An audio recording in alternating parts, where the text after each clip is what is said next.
Welcome to the Erasmus Foundation podcast. My name is Paul Nugent. Are you looking for answers to life and its meaning? Then this may well be the very podcast you need to listen to. In a series of podcasts, we are going to look at the difficult questions of life and apply spiritual knowledge to find out the answers. Hello. Today we are going to look at a very interesting phrase indeed, and that is the reality of fantasy. And with us today we have from Spirit, Erasmus, who created this subject for us. So greetings to you, Erasmus. Greetings. So, Erasmus, the first question, What is fantasy? Well, indeed. And may I say first and foremost, fantasy is entirely something of the earth, something within the brains of people and to a degree their minds as well. But fantasy does not exist in spirit because everything is a true reality, precise, of great clarity, and therefore there is nowhere for fantasy to exist, to hide, to be created in a way, because it cannot exist. So fantasy is something which is born of man. It is created by something that is not real. It is something which is invented within the minds of man. So, Erasmus, that's very interesting, because you've always told us over the years that the world that us physical human beings are living in is the world of fantasy, and where you live, where we all live when we leave here and go home, is the reality. So tell us a little bit about the reality of home, Erasmus. Yes, indeed. Now, of course, there are some things in spirit, some places far away, which are not within the sight of all spirit. And the further you go in distance and space, nearer to the great mind, it is only a very few spirits who are old, very old, and evolved enough, strong enough to distance that far. I wanted to say that because, in a way, I wanted to define that everything in spirit can be seen. And that is true within the exception I have just mentioned. But everything is of great clarity. Everything is very real. Nothing can be hidden. It must be seen at all times. In every situation, it is total clarity and reality. Whereas in the earth, one very good example of fantasy is falsehood, which is invented by man, which hides within man when he utters it. And it hides behind many, many things. And therefore, it is not seen always in great clarity as it should. And that then I would suggest to you, creates the fantasy. Yes. The interesting thing is that man seems to value fantasy, doesn't he? Oh, indeed, why not? Of course, in forms of writing, in your filmmaking and things of this nature, of course. And why not? It is quite entertaining at times. And even in my day, when I was living upon the earth, and I wrote quite a great deal, I would use fantasy, of course, in my writing where it was appropriate. So, yes, in a sense, there is nothing wrong with fantasy, as long as it is made clear and obvious to all with great clarity that it is fantasy. Where someone is being false and uses falsehood to lie and pretend that is real, then that is wrong, of course. And that form of fantasy is not acceptable in any way. So it is just the fact that fantasy is acceptable so long as it's obvious that that's what it is. Is that what you're saying, Erasmus? Yes. Yes. I believe so. Yes. Yes, and can be quite fun as well as a human being to Of experience course. such things. Yes. Okay. Where would your forms of entertainment be without fantasy? It is to a degree an essential part of life as entertainment is within the earth. Yes, I think the thing is though, a lot of people want to escape into fantasy all the time, don't they? They want to live in this fantasy world because they prefer it Yes. to reality. Yes, some who struggle with the difficulties of the earth, who struggle with the hurt sometimes, with the pain of life at times, which of course is always meant and there for man to experience, to learn by, and to become refined through.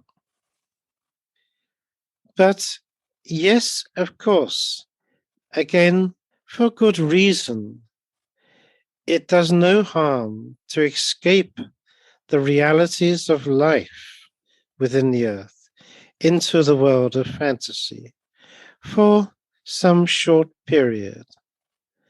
And perhaps, in a way, that is not a bad thing. Perhaps that is a good thing. Perhaps there is some medicinal benefit from this, in a way, psychologically, that one can escape sometimes or retreat inside ourselves for a time, for us to perhaps recover from the difficulties one faces in life.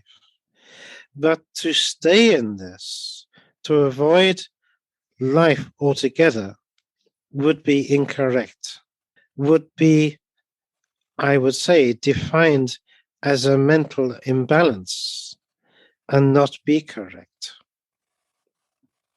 Okay, you're talking about mental imbalance, and with that comes the word pain, which is something that a lot of people suffer from, whether it's physical or mental or anguish or anything like that on the earth. And that does seem to be a reality to us. Indeed, yes. I would not disagree with that at all. It does, pain in any form, as you quite rightly suggest, does bring its own reality, and one cannot escape from that. One is not meant to escape from that, but just to accept it and learn to live with it. And by doing so, one finds the strength, the spiritual strength within your very core to subjugate pain, to become strong, to endure pain. And by that means, a person develops refinement and grows. So therefore, pain, as much as it might want to be avoided on the earth, it is there to teach and to benefit man. Yes, that's one of the difficult things for people to accept, I think. Quite often they say, if there's a God, don't they, why are we put through what we're put through here on earth? But of course, there's a good reason for that. And which brings me on to tapestries, Erasmus. That tapestries, again, are a reality, are they not? And something created with a great mind for our benefit. Indeed. That is a very good point, because the tapestry within the life is a reality. It has been designed and formatted by the great mind as a structure of your life, a format, let us say. One could say a blueprint of your life, which is laid down.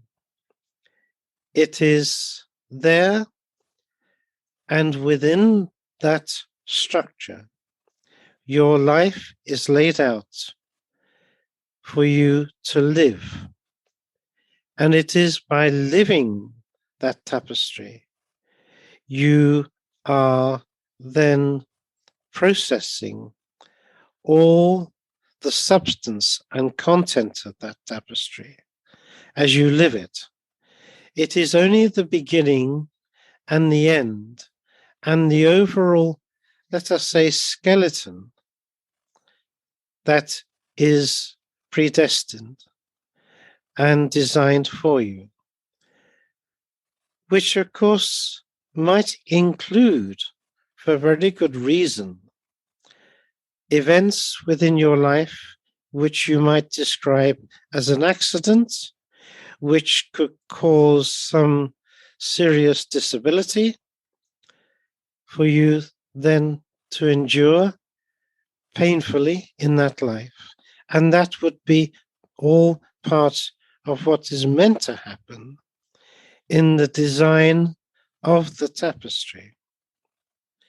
But then again, there are freedoms of choice within the tapestry as well, whereby only the person, you, that person, living that tapestry, must make a decision.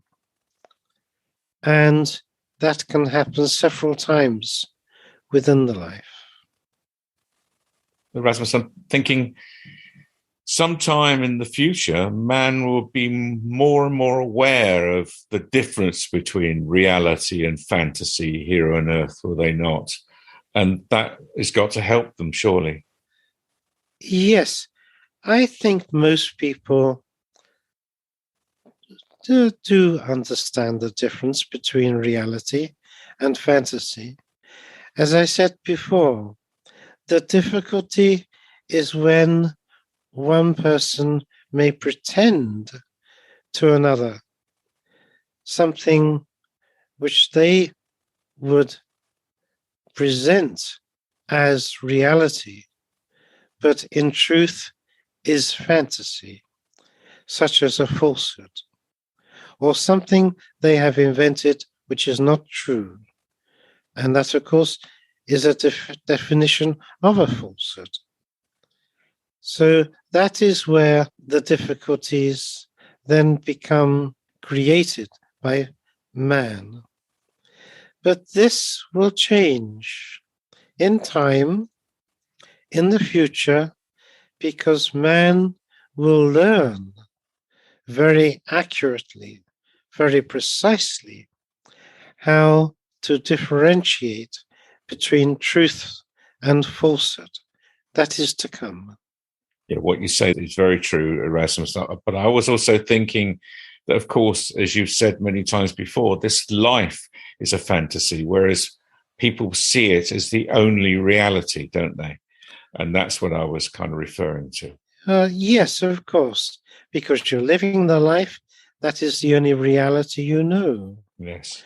But within your mind, the spiritual part of you, your very spiritual core, within the mind, there is all the memory, all the knowledge, the wisdom, the understanding of where you come from, and the existence, the true reality of your spiritual life, which is eternal, which is, of course, overshadowed and hidden by the activities of the brain, the physical part of your body.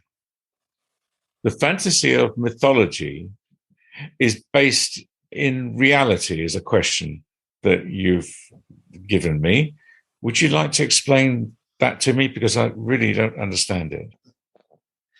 Well, what I refer to with this is that within the earth, you have legends, you have mythology, you have sagas and ancient stories that have been passed down by word of mouth, those doing storytelling over many hundreds and even some thousands of years.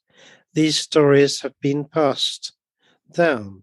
So some of these, which are referred to as mythology, I would suggest they may be seen as fantasy, as a made-up legend, and why not?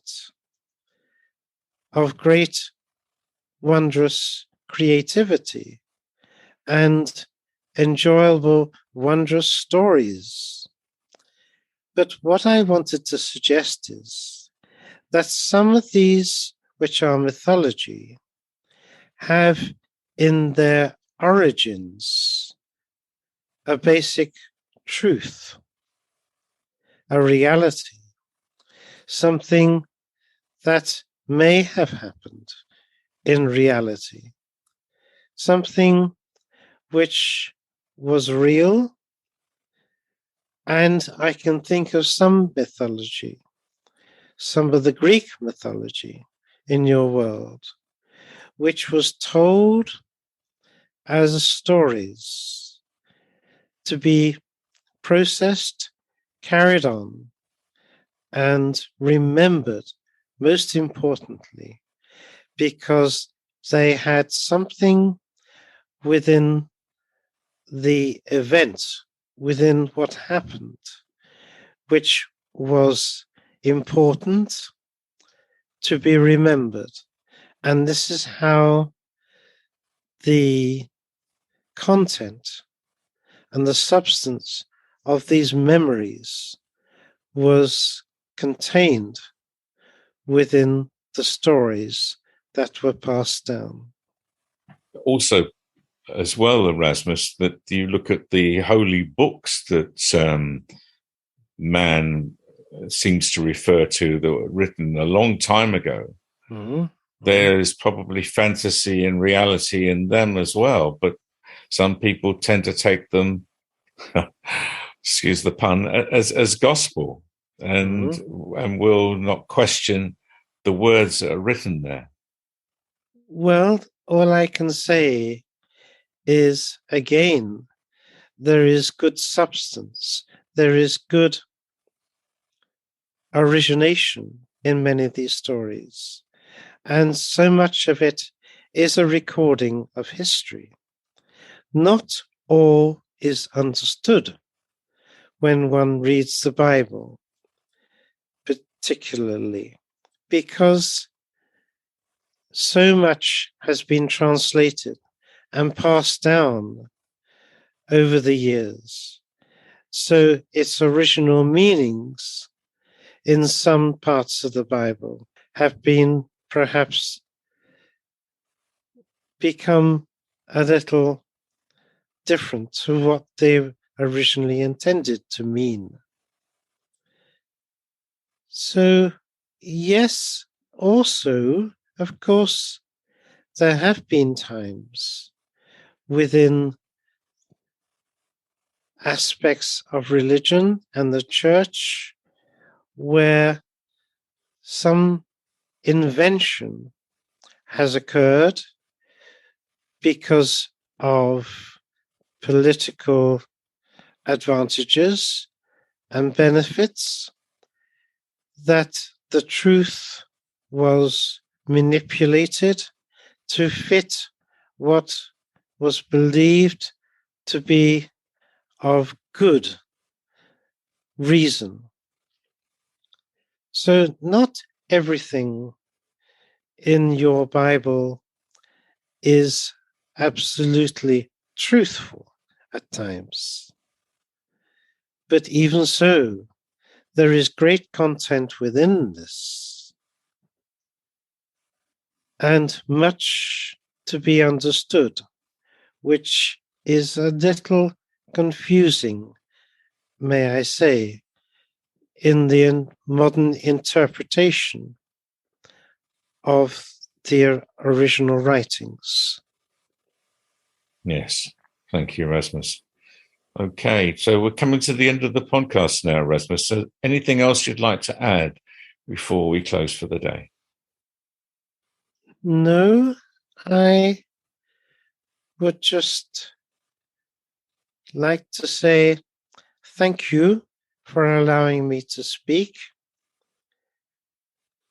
and